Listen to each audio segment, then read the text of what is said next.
So, Muriel, in your experience, why do women put others first? Well, there's a few different reasons. There's purely a physiological reason, which is according to our brain structure. Women, our brain structure is different from the men's brain structure, and there's a basic thing such as we have more capacity to build relationships, number one.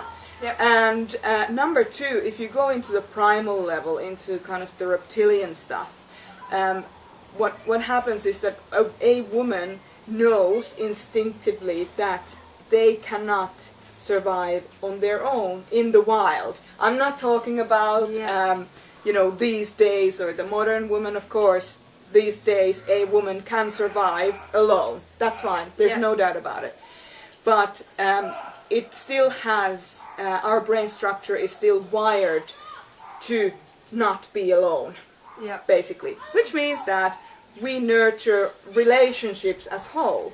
It is important to us that we have people around us, that we build communities, that we learn to communicate better, we learn to take other people into consideration more than the tunnel-visioned male brain, which is more about focus and goals and such. So it's actually just, even on a physiological level, it's pure brain structure is different. Women are hardwired to think about other people. So is that what you would call instinct? You could call it instinct. I mean, people, like if you talk about maternal instinct, for example, this thing about bonding with others, other than yourself, on a very deep level, you could certainly go into that. But I don't know, is it an instinct? I think it's more based on, what I would say is more based on just the whole experience as a woman, physiological, psychological, emotional. There's so many different aspects that a woman needs from company that a man does not need because of how the evolution has happened. It's so fascinating what is actually behind us, driving us, isn't it? Yeah. So what happens then if a woman doesn't self-nurture? Well, there's actually a lot of things that can happen, but mainly women start to get stressed. And stress, of course, manifests in many different ways. We all know that. There's as many ways of experiencing stress as there are women or people. Yeah. But basically, patterns start to appear. And one of the things that especially women do in terms of patterns is passive-aggressive behavior. So getting what they want in a roundabout way, right? So not asking directly for what we need. So we begin to kind of go, and a lot of the time it's completely subconscious or unconscious even. So it's not that there's anything wrong with this behavior, and I do not know any woman or any person who doesn't have this. Yes. Everybody has it, and like I've had it to a very large degree because of my childhood. Yeah. So I've had to learn those coping mechanisms. So I understand it completely. There's no judgment about it. And frankly, if everybody would kind of take a moment to think, do I have passive aggressive behavior, or where do I have passive aggressive behavior? A world would be a lot easier place to be in, because there would be a lot less agendas running in the background. You know, that subtext that with some people it's there, but you're not necessarily able to pinpoint it. Yeah. Yeah, that's basically... You'd have clear communication, asking, receiving. Yeah, or asking and not receiving, and then learning to be okay about rejection, and not developing these various different ways of trying to get the validation that we could learn to get from within. So that's kind of to a large extreme that can be the case. So women who don't self-nurture can go down that path. And there's like the society these days kind of supports that kind of behavior. Things like, it's not appropriate to get angry. What a lot of bollocks that is. It is completely appropriate to get angry. Perhaps it's not appropriate to kill somebody when you're angry. Perhaps it's appropriate to get angry. take responsibility of feeling angry, go somewhere, work through it, and then come back into the situation where you have something productive or constructive to do with it. Yeah. But anger is such a powerful, amazing emotion that so much creation comes from that. It should not be suppressed. No. So, yeah. So, are you kind of talking about, rather than women going down this road of sort of passive aggression and unconscious craving and wanting of support and nurturing from others, you're trying to help women self-nurture and be clear in what they need and want? Absolutely. I mean, one of the weekend workshops that I run, which is the art of self-nurturing for women, Yeah. that's all about recognizing not just what you need, that goes without saying, Yeah. but recognizing what your patterns are, because behind your patterns are your actual needs. What do you actually need? Your patterns will speak very loudly about what you need, and when you know what your patterns are, we'll be identifying the patterns, then we'll be identifying what we need, then we'll be identifying ways of how we can get what we need, how we can learn to ask for them, we can learn to give it to ourselves. And it just becomes this, you will go away from this specific workshop, but generally doing this work by knowing what you need, how to ask for it, and how to receive it, because women don't tend to be able to receive very well.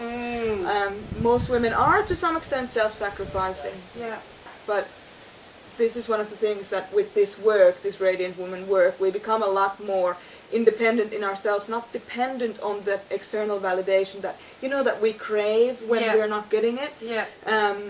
Because actually when you do give to yourself, the world begins to reflect that, which means that you will start to receive from others. But you need to learn to receive from yourself. Yes. First. And it seems to be quite habitual that women want to give and give and give and give Absolutely. and validate themselves by the act of giving. Yes. So how do you help women to not overextend themselves all the time?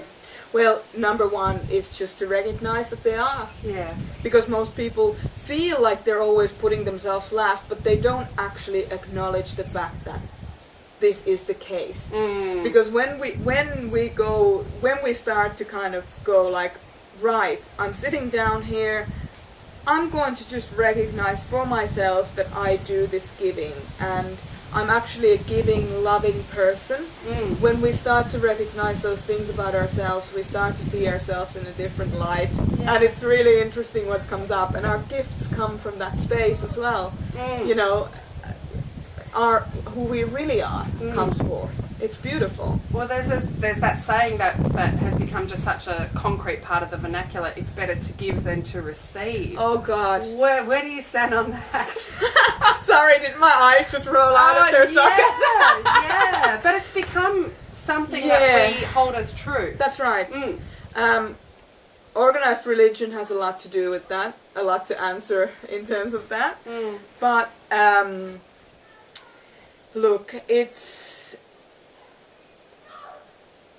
has become the norm and how it should be. And the problem with shoulds is that we're already not following what's true for us. Yeah.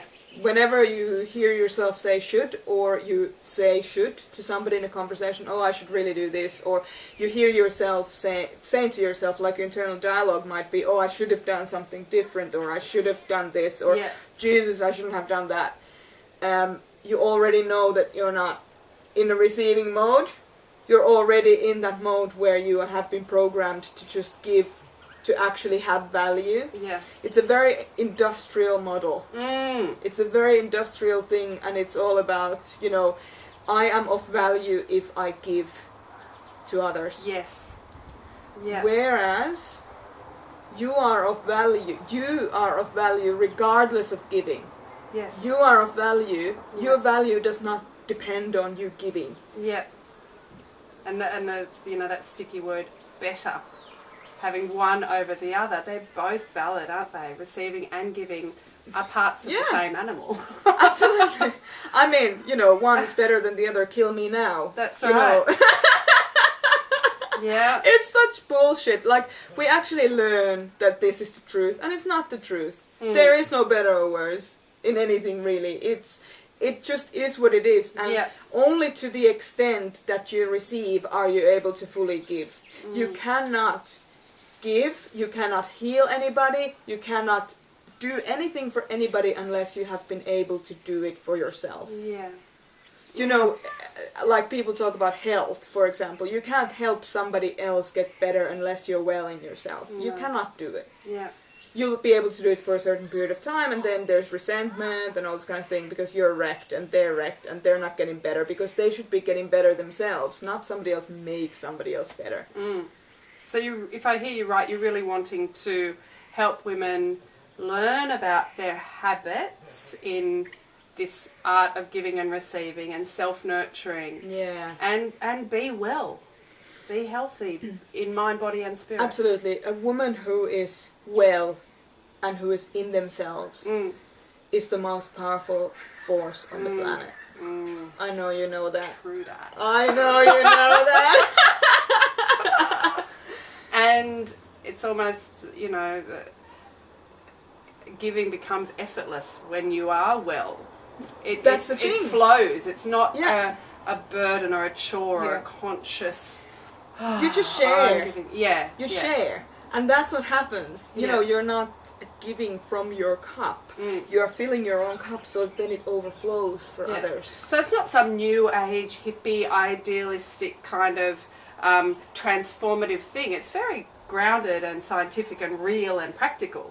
Look, I don't believe in taking something out of context, making it into a concept, and then teaching that and then letting people go. What I believe in is actually getting day-to-day results for people, Yeah. so that they can go away from having worked with me or having been around women who have worked with me and Yeah.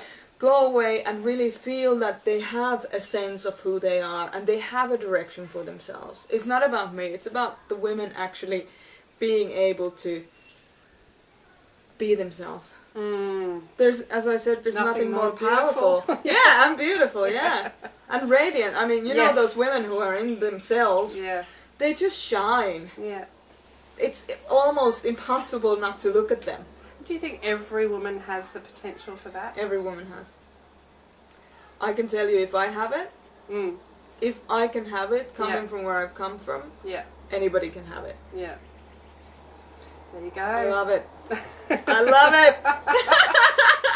And we love you. Thank you. Thank you. Oh. You're so beautiful. Lovely. Thank you for this conversation. Oh, It's absolute beautiful. pleasure.